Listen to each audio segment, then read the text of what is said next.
Здравствуйте, меня зовут Елена Васильевна Занько.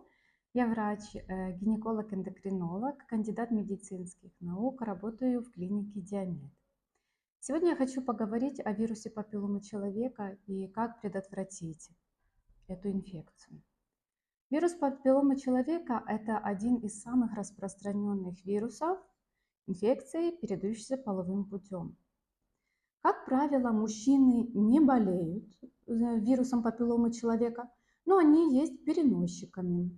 У женщин вирус может протекать абсолютно бессимптомно, иммунитет справляется с этой вирусной инфекцией, но определенные виды вируса папиллома человека могут вызывать рак шейки матки, рак вульвы, рак ротоглотки, рак ануса.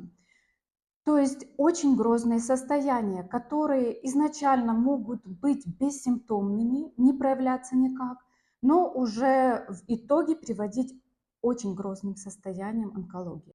Есть профилактика возникновению вируса папилломы человека. Это вакцинация. Лучше всего делать вакцину до начала половой жизни, и это в подростковом возрасте, то есть в возрасте 9-14 лет, когда иммунитет самый сильный и ответ иммунной системы будет соответствующим.